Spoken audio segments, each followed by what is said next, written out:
안녕하세요. 온라인 판매, 유통 판매 초보자들에게 실질적으로 도움이 되는 최신 온라인 판매, 유통, 정보 및 노하우를 알려드리는 유통 마케팅 사관학교 대표 윤호연입니다. 자, 벤더 업체란 무엇일까요? 벤더 업체는 제휴된 상품을 가지고 영업 대행을 하면서 수수료를 가지고 가는 역할을 하는 업체를 말합니다. 보통 벤더 업체는 이렇게 말할 수 있어야 합니다. 내가 어느 유통 채널, 어느 유통업체의 벤더인데 어떤 상품을 자신 있게 취급할 수 있다. 라고 이렇게 말할 수 있는, 당당하게 말할 수 있는 업체가 진정한 벤더 업체입니다. 자, 일반 벤더 업체와 총판 업체의 차이가 있는데, 일반 벤더 업체는 제조 수입 업체와의 제휴를 통해 상품을 공급받는 여러 업체들 중 하나일 뿐입니다. 제조 수입 업체가 유통을 할 수 있는 구역과 범위를 정해주기 때문에 상품의 유통 판매에 대한 권한이 제한적입니다. 보통 1차 벤더, 2차 벤더, 3차 벤더 이런 식으로 구분됩니다. 반면에 총판 업체는 제조 수입 업체로부터 상품의 유통 판매에 대한 모든 권리를 위임받은 업체입니다. 보통 이런 경우 제조 수입 업체에 상품 공급을 요청하면 총판 업체를 소개해 주면서 거기서 받으라고 합니다. 유통 가격 전략도 제조 수입 업체와 협의하여 결정합니다. 그리고 하위 벤더 업체나 일반 온라인 셀러들에게 상품을 공급하는 역할을 합니다. 오프라인은 제조 수입사가 직접 하고 온라인 총판만 두는 경우가 많습니다.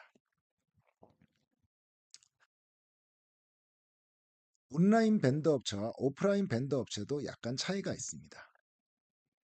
온라인 벤더 업체는 종합몰 벤더, 특판 판촉 벤더, 전문몰 벤더, 포인트몰 벤더 이렇게 다양하게 있는데 각 온라인몰 담당자와 협업을 하면서 특가 행사, 기획전 등을 제안 및 진행하여 판매 촉진을 일으킵니다.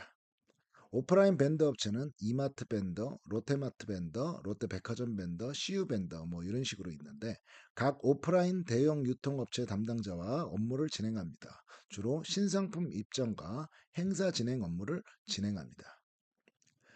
온라인 벤더 업체 대비 오프라인 벤더는 유통업체 규모가 크고 폐쇄적이라서 유통업체별로 전문 벤더가 되는 경우가 많습니다. 다, 다만 온라인 벤더 업체들은 이런 유통 채널별로 되죠. 종합몰 벤더, 특판 벤더, 전문몰 벤더 이런 식으로 가는데 오프라인 벤더는 워낙 유통업체 규모가 크다 보니까 롯데 백화점 벤더, 신세계 백화점 벤더, 이마트 벤더 이런 식으로 유통업체별로 전문 벤더가 되는 경우가 많습니다. 벤더 업체의 특징 및 트렌드에 대해 알아보겠습니다. 자, 벤더 업체들은 전문 유통 채널의 MD들과 긴밀한 커뮤니케이션이 가능합니다. 상품 공급 업체가 직접 MD 바이어와 접촉해서는 입점이 안 되지만 이런 벤더 업체를 통해서는 입점이 가능합니다. 벤더 업체들은 언제 제조업체, 수입업체 또는 총판업체들이 상품 공급을 끊을지 모르기 때문에 항상 신규 아이템 발굴 작업을 수행합니다. 벤더 업체들이 판매를 잘 못해도 판매를 너무 잘해도 상품 공급이 끊길 확률이 높습니다.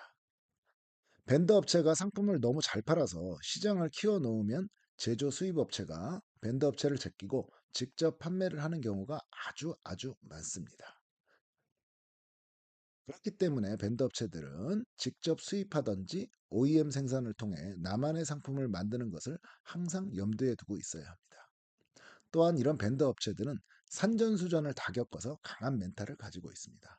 상품 공급 계약이 끊기고 배신도 당하고 사기도 당하고 총판 제조사 수입사로부터 많은 괴로움을 겪는 일이 많기 때문에 이러한 강철 멘탈은 벤더 업체의 숙명입니다.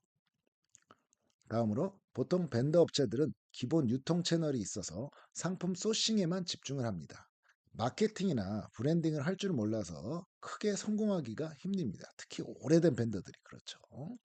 유통 채널 확보, 상품 소싱보다 더 중요한 것은 마케팅, 광고, 브랜딩 능력입니다. 요즘 같은 시대에서는.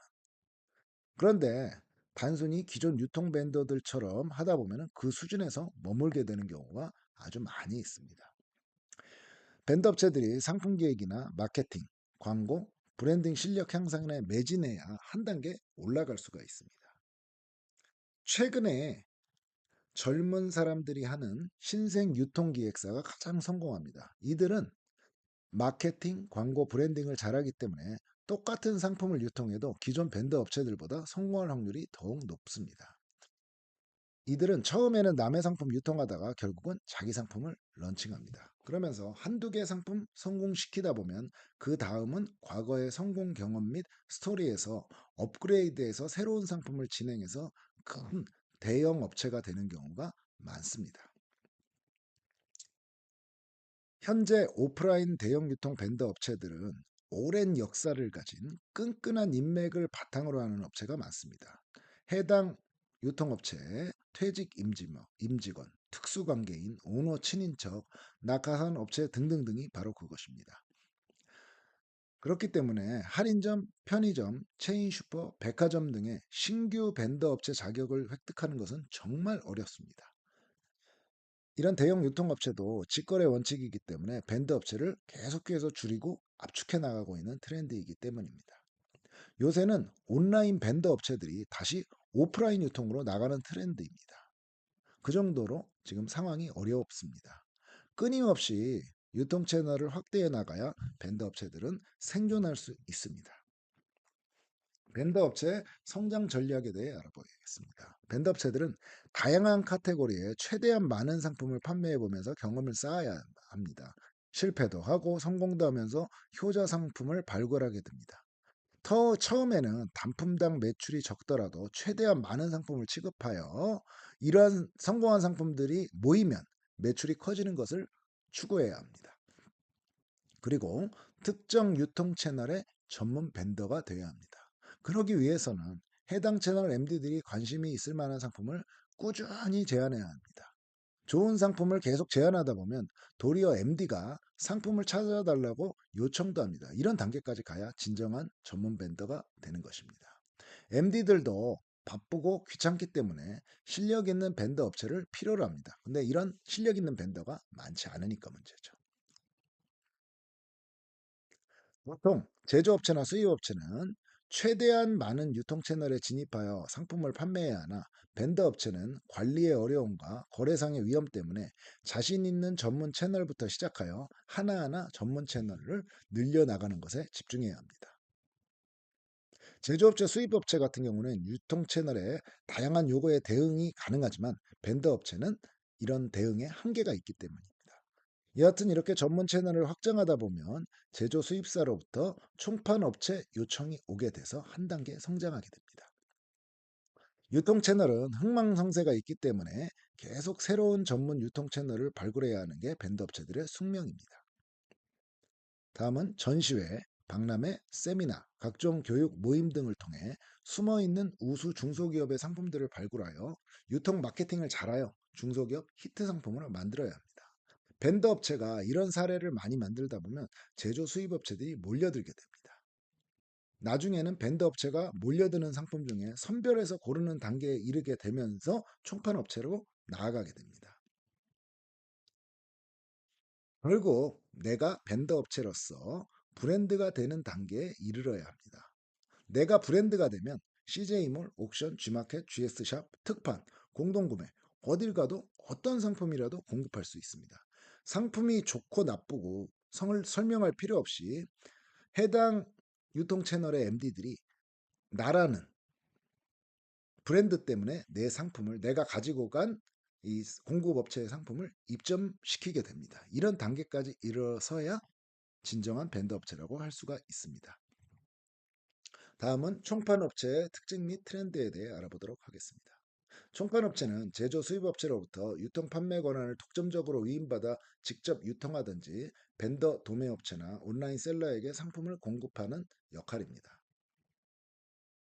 총판업체가 상품을 하위 조직에 공급할 때는 유통 구역과 범위를 잘 나눠줘야 문제가 발생하지 않습니다.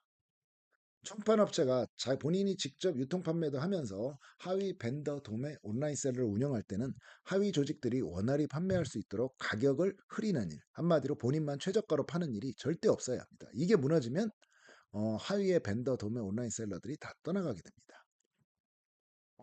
보통 직접 유통 마케팅을 할 여력이 없는 제조업체, 수입업체들이 총판업체를 운영하게 됩니다. 많은 영세한 제조업체, 스타트업, 수입업체들은 유통 마케팅을 모르기 때문에 능력 있는 총판업체를 찾는 수요가 매우 많습니다. 총판업체는 계약에 따라 상품 브랜딩, 마케팅 작업을 해야 하는 경우도 있습니다. 상품 브랜딩 작업을 하면서도 언제나 총판 계약이 종료될 수 있다는 점을 인지하고 있어야 됩니다. 영세한 중소 제조 수입업체는 마케팅 능력이 없어서 총판에서 브랜딩 작업을 해야 하는 경우가 아주 많습니다. 그렇기 때문에 총판은 제조 수입업체랑 계약할 때 이런 브랜딩 비용에 대한 그런 보장도 받아야 합니다. 실력 있는 밴드 업체들은 총판 계약을 할 때 매입을 하지 않습니다. 매입을 하지 않는 대신 유통 마케팅이나 광고비에 투자하기로 하고 계약을 맺습니다. 제조업체나 수입업체로부터 매입을 하지 않고 위의 계약 조건으로 하려면 벤더 업체의 유통 마케팅 내공이 깊어야 하고 객관적인 과거 유통 판매 실적 및 인지도가 있어야 합니다. 안 그러면 어느 제조업체, 수입업체가 매입을 안 하는데 청구권을 주겠습니까? 얼마나 팔 거냐에 대해서는 제조사에 말하지 않고 진행해 봐야 한다고 하고 대신 매출을 극대화하기 위해 광고, 홍보, 마케팅비에 투자해야 한다고 제조사나 수입사를 설득해야 합니다. 판권 계약은 3개월, 6개월, 1년 정도 짧게 가는 게 유리합니다.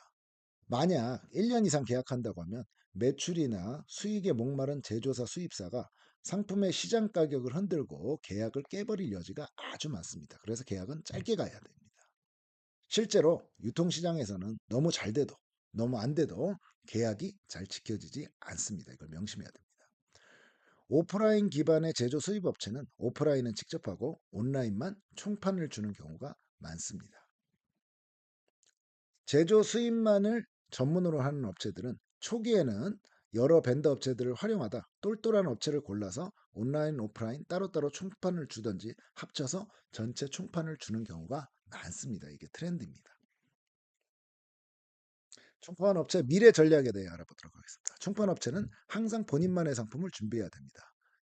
제조, 수입, OEM 생산, 브랜드 라이센싱에 대해 항상 생각을 하고 있어야 됩니다. 이제는 남의 상품만 판매해서는 유통업자들은 생존할 수 없다는 점을 명심해야 합니다. 나만의 상품 브랜드를 가진다는 것은 엄청난 무기를 가진다는 것이고 벤더나 총판 같이 남의 그런 남의 영향력 하에 있지 않게 되면서 독립적으로 유통 판매를 해나갈 수 있는 기반을 만들 수 있습니다. 그리고 총판업체가 나만의 상품 브랜드가 있으면 내 상품을 파는 하위 벤더들도 생기게 됩니다. 그리고 내가 다른 상품을 소싱해서 유통할 때도 이런 하위 벤더들을 활용할 수 있습니다. 총판업체가 본인만의 상품을 런칭 시 브랜딩 마케팅 비용을 주의해야 합니다.